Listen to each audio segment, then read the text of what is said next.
Hello friends, let us start with the topic methods of inventory valuation. Methods of inventory valuation. As we have earlier discussed, methods of inventory valuation can be divided into two parts. Goods are interchangeable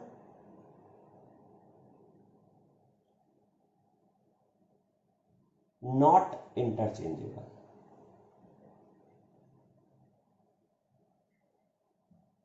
When we talk about goods are interchangeable, we have four methods, that is first in first out, last in first out, weighted average method and simple average method. Let us start with these methods only first, that is first in first out. First in first out means if you have purchased two lots, say suppose 10 units at the rate of 50 each, and then you have purchased 20 units at the rate of 55 each, then you have sold or issued from your godown, say suppose 15 units. So under FIFO method, these 15 units will be valued first 10 units at the rate of 50 and then remaining 5 units, because you have purchased two lots. So remaining 5 units will be taken from this lot and it will be valued at 55. So 5 units at the rate 55. This will be the cost of issues, and the closing stock which is remains with you will be of 5 units, because you have 30 units, will be of 15 units, and this 15 units will be valued from the latest purchase, that is from this lot only at the rate of 55. This is called as your first in first out method. Now when we talk about the second one, that is last in first out, it is just opposite of first in first out. In last in first out method, if we will take the same example, so we can see in last in first out method, if we have issued these 15 units, so that 15 units will be valued from the last lot only, that is from 20 units lot. So 15 units will be valued at the rate of 55 each, and the closing stock which is remaining, this closing stock will be valued at 10 units at the rate of 50 and 5 units at the rate of 55. This will be the value of the closing stock under LIFO method. Now when we talk about weighted average method or simple average method, when we talk about these two methods, but before these two methods, let us understand FIFO and LIFO little bit more in depth. Let us understand. In FIFO, we have to always remember that latest purchase, whatever you make last purchase, that last purchase will be always in your closing stock. And when we talk about LIFO method, so your latest purchase will be always in your COGS, cost of goods sold. This is what you have to actually remember for FIFO and LIFO. Again I am repeating, under FIFO, latest purchase will be in a closing stock, and under FIFO, under FIFO, latest purchase will be in your closing stock, but under LIFO, latest purchase will be in your COGS. That is what you have to actually remember regarding this FIFO and LIFO. Now after this FIFO, LIFO, let me tell you, for this FIFO, LIFO, first we will study this only, and then we will move to WAM-SAM, weighted average cost and simple average cost method. But when we talk about this FIFO, LIFO, again let us understand that for this methods of inventory valuation,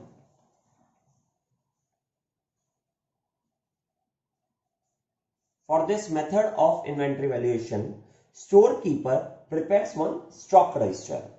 I am telling you the format of the stock register now. how that stock register is prepared.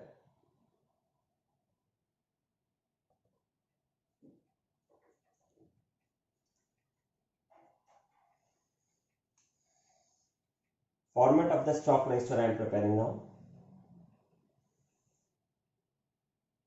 This is your date column. Then we have 3 columns.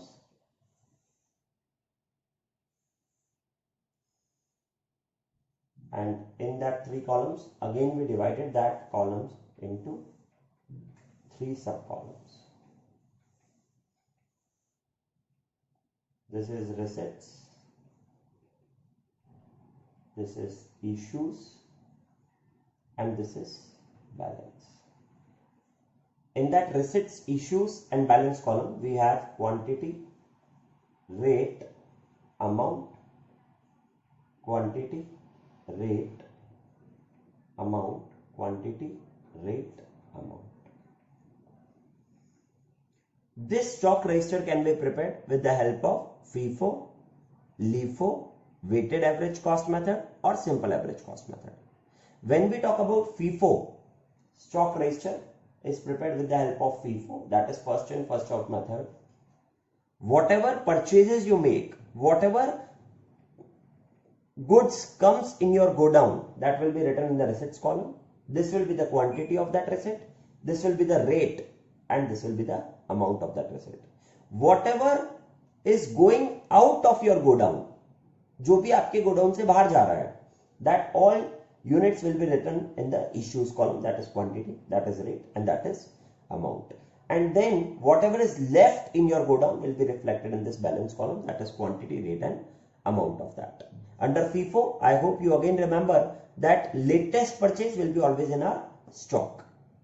Okay. Second thing to remember while preparing the stock register will be that after every transaction you have to find out the balance. After every transaction we have to find out the balance. This is the 2 points which you have to remember while preparing stock register. Say suppose, let me take this example. Say suppose on 1/1 you made a purchase of say suppose 100 units at the rate of 50 each. So you have written that in the receipts column and the amount will be 5,000. So after this transaction I have to find out the balance first. So suppose my balance will be the same only, that is 100 units at the rate of 50, that is 5,000. Now suppose on another date, 2nd January, I made again a purchase of 120 units at the rate of say suppose 60 each. So my cost will be, I hope 120 into 60, that will be 7,200. That will be my cost.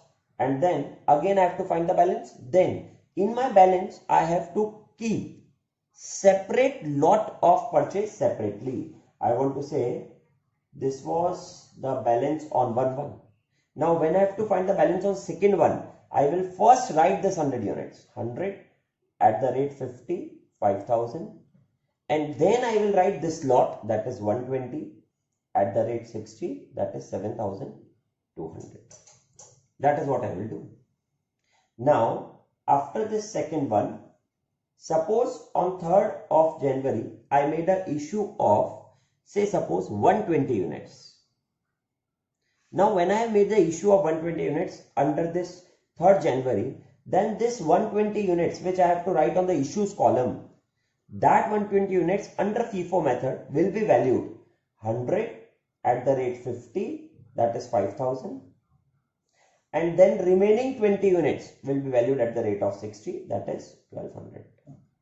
And after this issues, I will find out the balance, and that balance will remain 100 से 100 चले गए और 120 से 20 गए तो 100 units, but that will be at the rate of 60, that is 6,000. This is how actually I do under which method? FIFO. I hope you all are understanding this now. And now when I will talk about after this FIFO, same thing under LIFO. Last in, first out method. When I will talk about this under LIFO method now, so same question I can do by LIFO method. I can prepare my stock register by LIFO method. My purchase is going to remain same, 1/1, 100 at the rate 50, 5,000. I will again find out the balance 100, 50, 5,000. I will again make the purchase on second one. I will write 120 at the rate 60, 7,200. I will again write down the balance, and same I have to remember that separate lot of purchase will be kept separately. So I will first write again 100 at the rate 50, 5,000, and then I will write 120 at the rate 60, 7,200. Purchase will have no changes whether we are following FIFO, LIFO, VAM, SAM, whatever method you follow. In purchase column and receipts column there will be no change.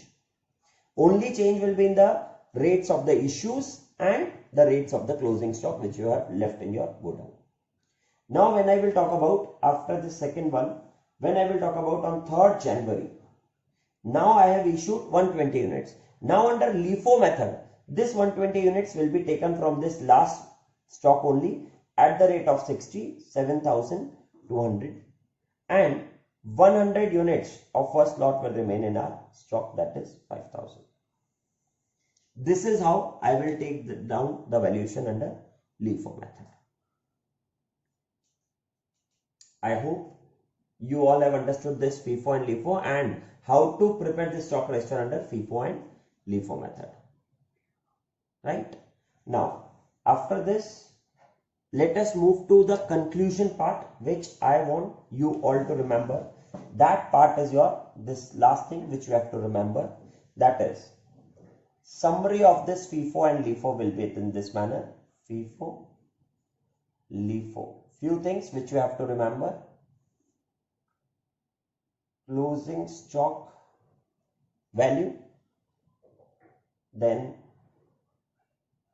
COGS value, and profit. Under inflationary condition,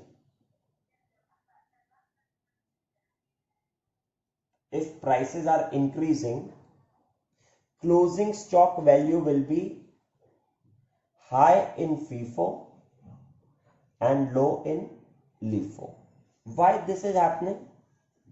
If prices are increasing, why value will be high in closing stock value will be high under FIFO method? Because when prices are increasing, it actually means what? It actually means that first purchase of 50, second purchase of 60, third purchase of 70. This is called as prices increasing. And when prices are increasing, I hope you remember under FIFO method, latest purchase price will be always in your closing stock. Therefore, that closing stock value will be always high in FIFO. And same, that will be low in LIFO then. Again, if you will take another point of COGS, so I hope that will be the opposite. In COGS, LIFO will be high and FIFO will be low. Now when I will talk about profit, so I believe profit is directly related to closing stock. If closing stock value is high, profit will be high. If closing stock value is low, profit will be low. Therefore, profit will be high under FIFO method and low in LIFO method. I hope this is the conclusion part which I want you all to understand, that is regarding FIFO and LIFO. Thank you.